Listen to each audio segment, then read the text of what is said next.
Central Bank of Nigeria raises interest rates to 18.75%, says foreign exchange market will stabilize. International Monetary Fund IMF retains Nigeria's growth at 3.2%. Plus, oil steadies ahead of United States Federal Reserve rate decision.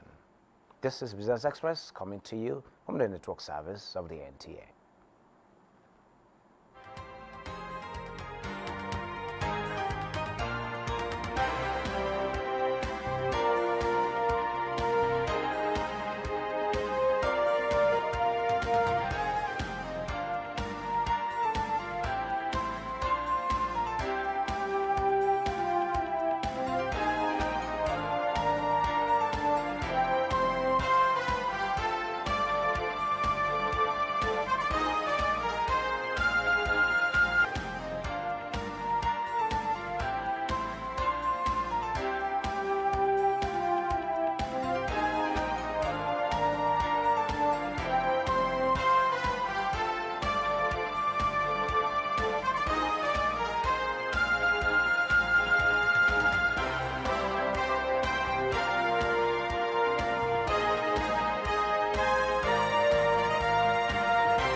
Good to have you join us at this time. It's that time we keep you up to speed with happenings in the world of business. I will start by telling you that Nigeria has mobilized more than $500 million for innovative, profitable, equitable, and sustainable food systems transformation initiative. Vice President Kashim Shettima disclosed this while chairing a high-level meeting on the first day of the UN Food Systems Summit, declared open in Rome by the United Nations Secretary General Antonio Guterres. Vice President Shettima said the funds were mobilized through domestic resources, multilateral development banks, international financial institutions, climate funds, leading agro-businesses, and would be used for innovation finance for food system transformation, development of Nigeria's agro-value chain, and special agro-industrial processing zones programs. The Vice President also explained that the government of Nigeria will be showcasing its value chain development program as a unique example for a successful partnership between producers, the public sector, and private sector's operators, stating that the government's vision about ending hunger. The VP added that building on the success of the VCDP, the federal government is determined to capacitate Nigeria's rural smallholders and operators, youth and women living below the poverty line, to take advantage of the new special processing zones. And in the same vein, Governor Babagana Umar Zulum has supervised distribution of food palliative in 3 communities of Baga, Doron Baga, and Kroskawa in Kokua local government area. The palliative distribution followed reported cases of food shortage in the resettled communities around the Lake Chad area. Mohamed Goni reports. As part of the one-day engagement in the area, Governor Zulum distributed food and non-food items to about 20,000 male and female residents in the 3 communities of Baga, Doro, and Kroskawa. Each male resident received 2 bags of grains, while the female beneficiaries each went home with noodles and a fabric. Beneficiaries described the gesture as timely and thanked Governor Zulum for the continued support to them.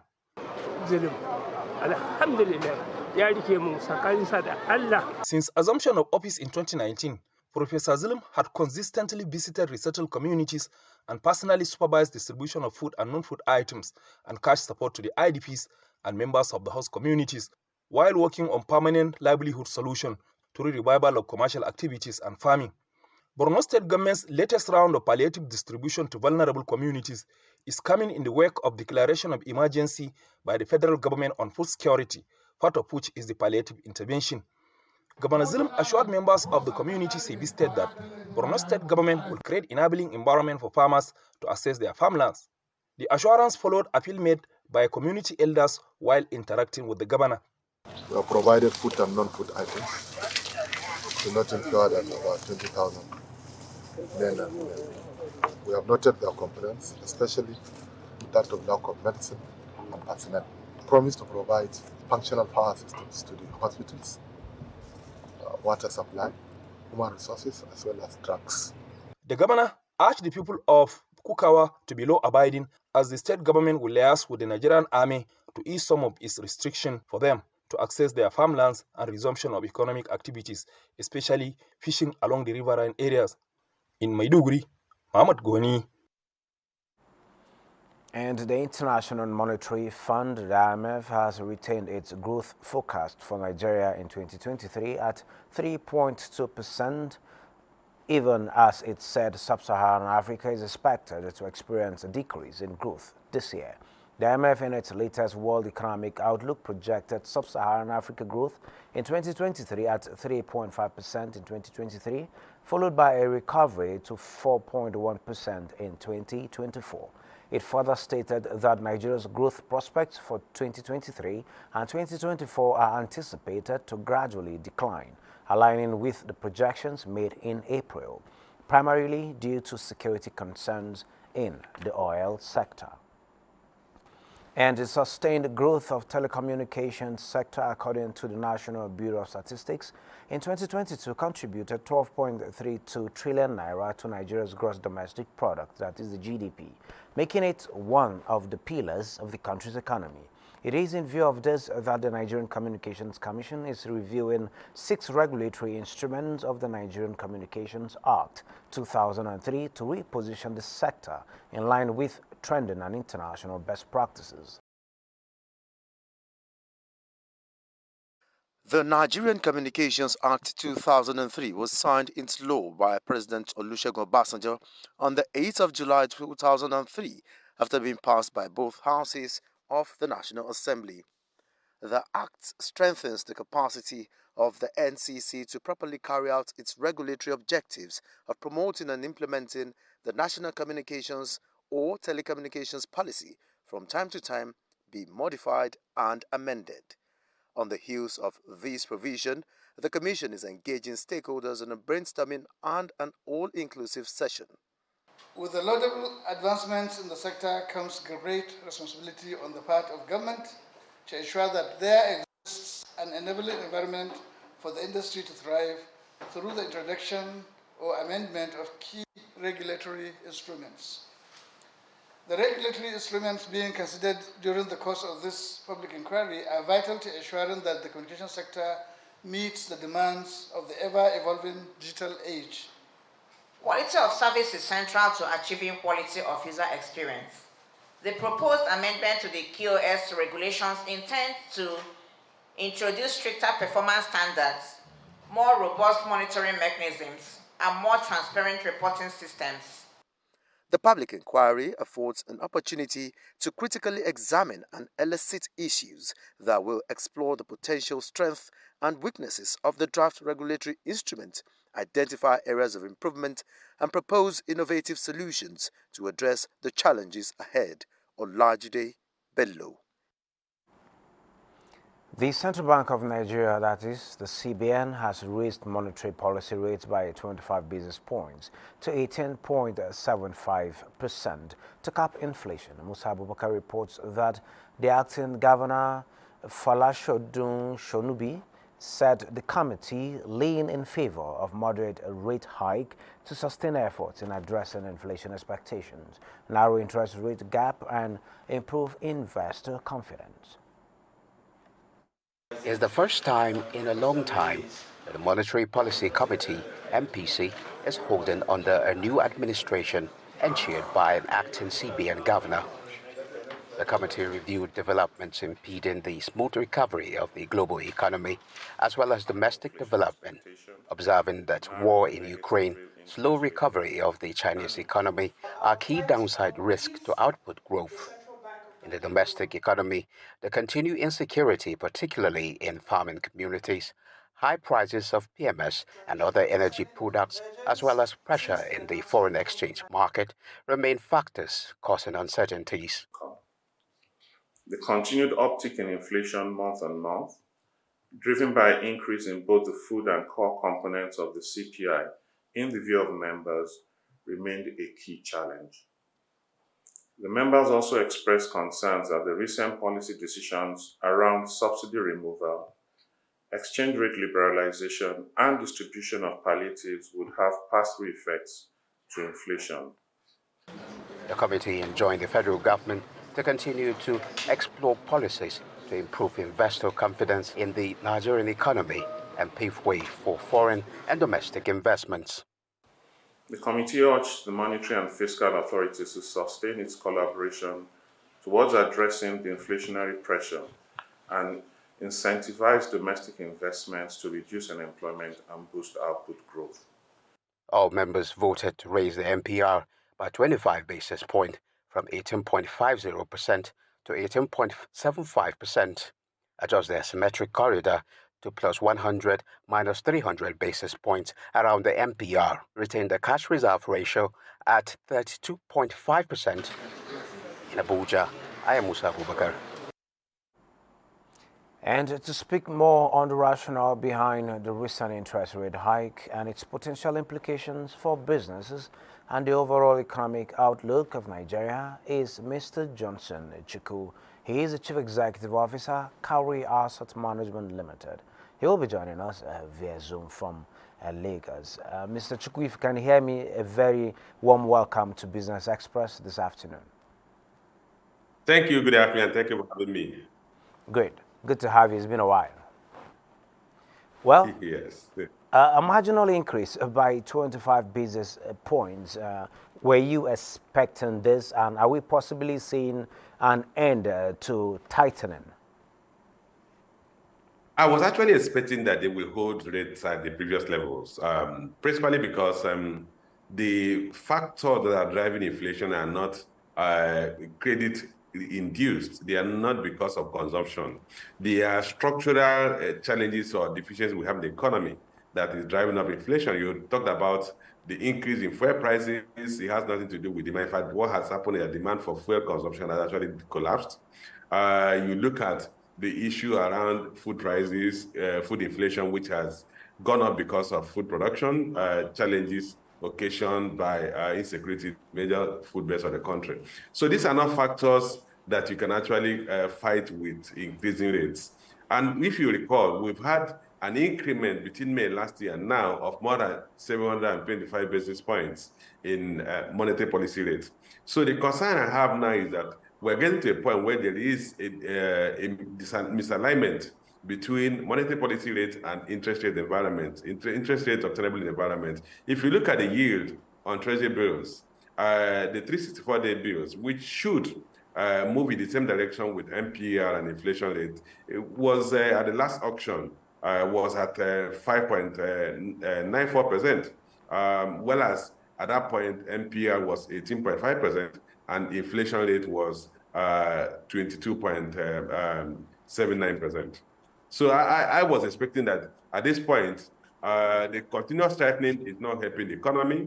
We're not achieving the impact that is intended, and giving also the orientation of the current government with the emphasis on to support productive activities.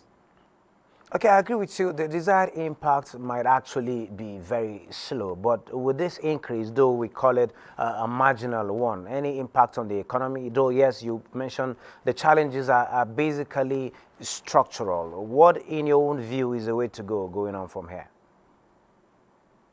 Well, the way to go is to address those structural issues, starting from food production.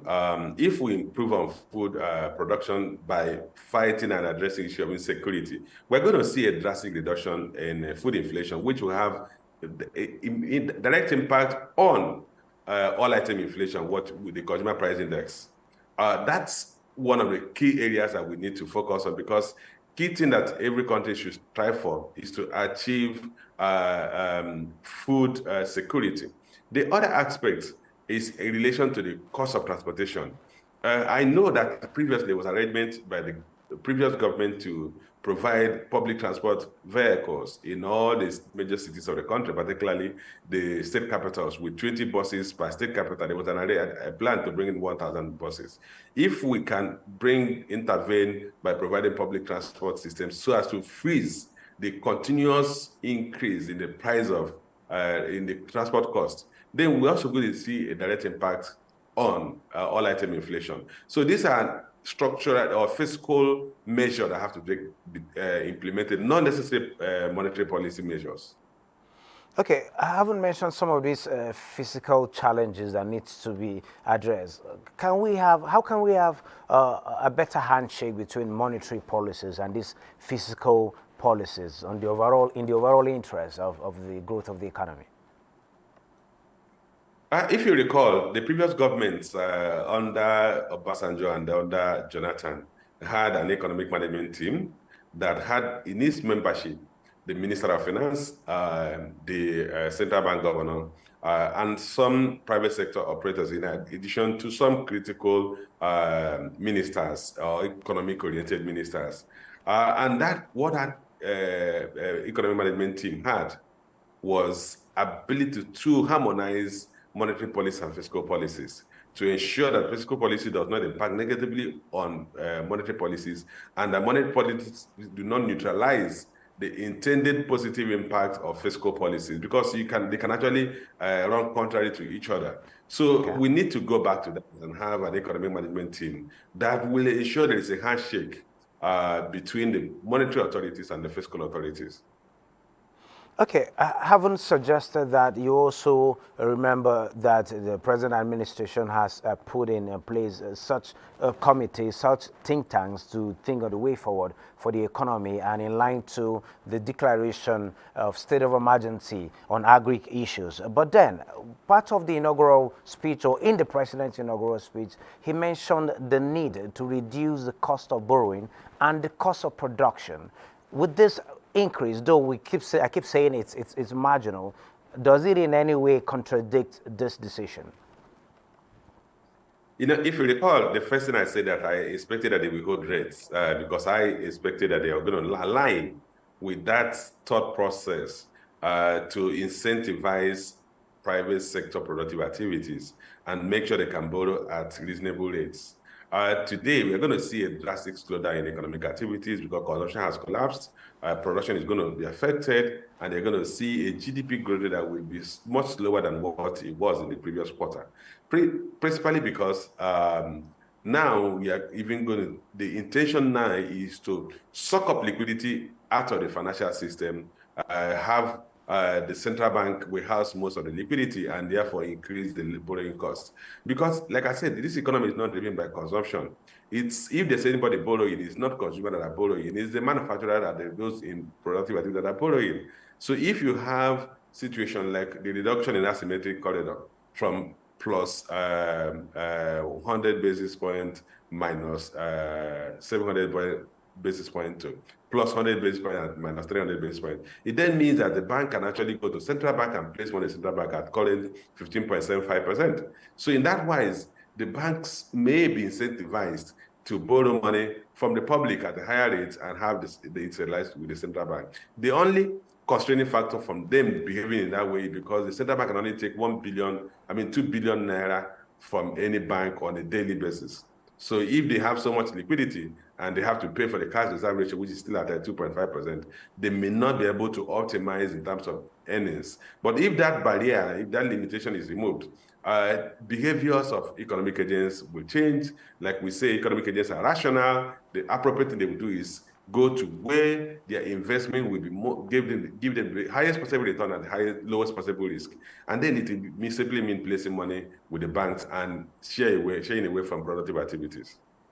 Okay, just before I let you go, I want to take you a little bit away from the outcome of the NPC meeting. You're a businessman, you are in Lagos, and I'm sure you've been around the ports and also have been assessing how businesses are faring after the unification of the exchange rates. What will you tell us is happening? Well, what is happening at this is a significant slowdown in economic activities. Consumption, like I mentioned earlier, has collapsed. So what you are going to have is that you're going to see importation will slow down drastically. Remember that importers only bring in goods when they can sell. So you're going to have situations where the warehouses of the importers and manufacturers will be stocked up. At the shop floors, retail shop floors, demand will be very slow and there won't be any need for them to replace stock. So I think what we should expect is that you're going to see a slowdown in imports coming into the country. Of course, the benefit of that is that we're going to Well, how about foreign exchange. so how about the place of exports? We hear the feelers we are getting from the ports is that the unification has actually helped is beneficial to exporters now that they have a unified rate, not for them to make estimate at an official rate of $24, 24 naira to a dollar, and then at the end of the day they have a 700 and something at parallel market. You know, the reality is that I don't have data to contradict what you have just said, but based on my knowledge of economic issues, we should not expect any material increase in exports. The simple reason is we don't have benefication, we don't have value addition to the country. And I can tell you that value addition industry do not just spring up overnight because rates have changed. Today, our export of crude and crude oil-related products still account for more than 90 to 95% of foreign exchange earnings. And as it stands today, you do not have the infrastructural base, the skill base, the industrial base to produce most exportable goods at competitive prices. So it's just not going to happen because rates have changed or rates have been harmonized. It will take time for us to set up those export-oriented industries, produce at costs that are comparative to what is produced elsewhere, and produce quality that are comparable to what is produced elsewhere. That's the only time you can actually expect a material increase in our export from non-oil products. Okay, thank you so very much, Justin Chukwu. We look forward to such progression and such impact to be made going forward. Thank you for sharing your thoughts with us at this particular point in time. Thank you for having me. Thank you. Moving on, oil prices drifted near 3-month highs on Wednesday, with investors cautious ahead of an expected Federal Reserve rate hike later in the day, and a spike in U.S. crude supplies. Brent crude futures slipped 34 cents to $83.30 a barrel, while U.S. West Texas Intermediate crude was at $79.23, down 40 cents. Both hit 3-month highs on Tuesday. And now a quick look at the global market today. Markets are betting that it's a done deal. The Fed will opt for a 25 basis point hike, taking its benchmark borrowing rate to a target range of 5.25% to 5.5%. This, however, sets the tone for Wednesday trade, as stocks in European markets were lower Wednesday amid a slew of earnings and ahead of the latest monetary policy update from the U.S. Federal Reserve. Asia markets were largely down as investors brace for the U.S. Federal Reserve's rate decision on Wednesday. The Fed is expected to approve what would be the 11th interest rate increase since March 2022. In Japan, the Nikkei 225 was down marginally, extending its losses from Tuesday and closing at 32,668.34. Hong Kong's Hang Seng Index retreated from Tuesday's rally and inched down 0.36%. Mainland Chinese markets also fell.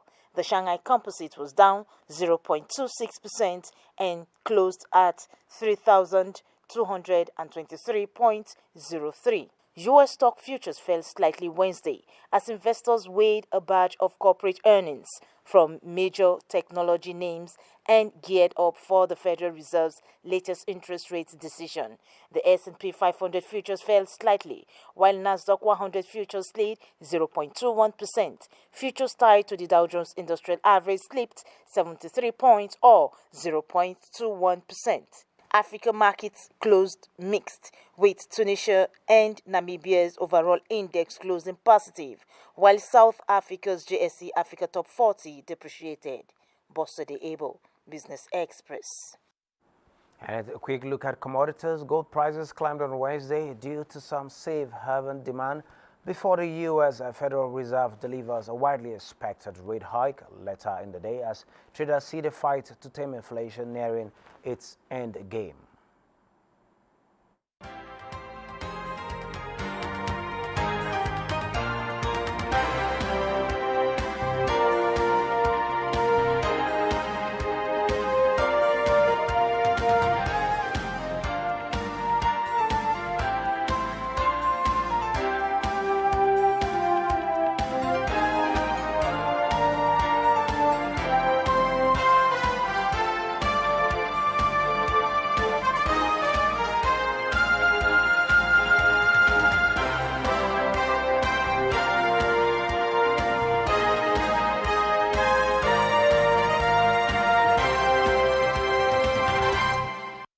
This is where we end Business Express for today. Business Express returns tomorrow, Thursday at 9 a.m.